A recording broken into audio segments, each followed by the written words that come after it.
Kero jirtu hada she jirtu jirtu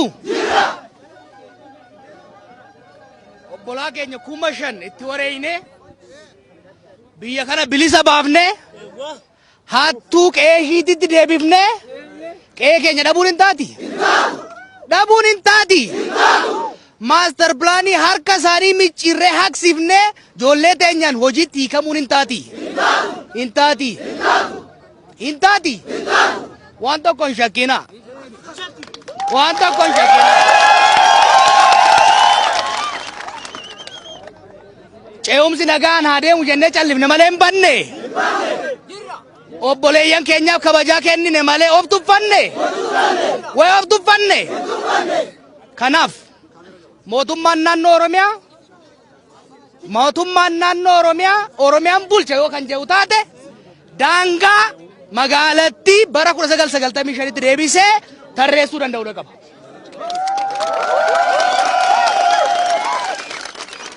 Mootummaan bulchiinsa Finfinneetis taate kan Oromiyaa kondominiyeemii kan Koyyee Faccees taate kan Galaan kan Sabbataas taate kan Tulluu Diimtuu kan Boolee Arranya irratti bidana guutu. Kanaaf arra Oromiyaa guututti Baalee hamma Harargee irra hamma Guudaritti qeerroon uummanni keenya socho'aa jira. Kuni akeekkachiisa. Mootummaan keenya mootummaan kun amaanaatu itti kenname. Amaanaa dhiigaan itti kenname kana salphisee laaluu dhiisee ummata keenya gaafii gurguddaa boruuf haa bultu jenne hin bulchinu gaafiin Finfinneellee ammuma hiikamuu qaba. Arrumarraa hiikamuu qaba. Mirgi abbaa biyyummaa uummanni keenya Finfinneerraa qabu oolee osoo hin bulin hiikamuu qaba. Ni hiikama. Mootummaan heeraaf seeraan naamusaan gaafachaa jirru oolee osoo hin bulin nuti magataa qaqqabamna yartuun mataa nutti raasuu eegaltee jirti. Ofii tuffatamanii of nu tuffachiisaa jiru. Miti. Kanaaf ofillee kabaja saba kanaatillee eegaa jenna. Sabaaf sablammiirraa jibba hin qabnu. Nuyi Koyyee Faccee keessa sabni biraa hin dhufin jenne. Guraageen hin dhufin jenne. Amaarri hin dhufin jenne. Tigreen hin dhufin jenne.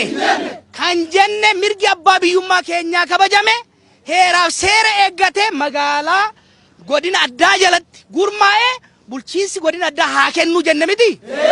Kuni jibba sabaati. Guraageen, Amaarri, Tigreen obboleeyyan keenya nu wajjin akka jiraatan barbaanna. Aswadumna malee hin jiru. Master planii dhiiga keenya nuti hambifne. Master planii lafee obboleeyyan keenyaatiin hambifne. Ita kompiitaraatiin nurratti deebisuun hin taatu. Hin taatu. Kanaaf tasgabbii qabaadha. Naamusa cimaa qabaadha. Qabsoo nagayaatti cimaa. Tokkummaa keessan cimsadha. Sabaaf sablammii jaaladhaa kabajaa ofitti qaba. Nuti ol deebineet jaraan likki walitti himna. Isin immoo qabsoo teessan itti fufa. Boruuf iftaanis hamma dhumaatitti qabsoon cimeet itti deema. Mootummaan naannoo Oromiyaas kan bulchiinsatis yeroo gabaabaa keessatti ibsa akka itti kennan barbaanna. Jala tokko muree isinitti himu. Kondominiyeemiin teenii yoo nuuf hixanii keessatti nu awwaalan malee Finfinnee jalan galu.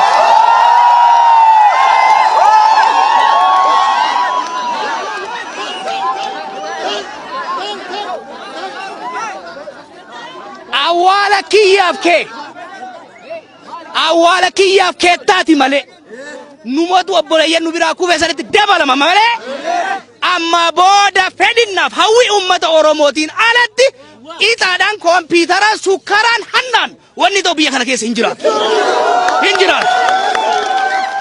Kanaaf jabaadha. Tokkummaan keessan haa cimu, onneen keessan haa cimu, naamusa qabaadha. Kan isin kabaja, ka daangaa isinitti darbe ofirraa deebisan isin jaa nagaan tura.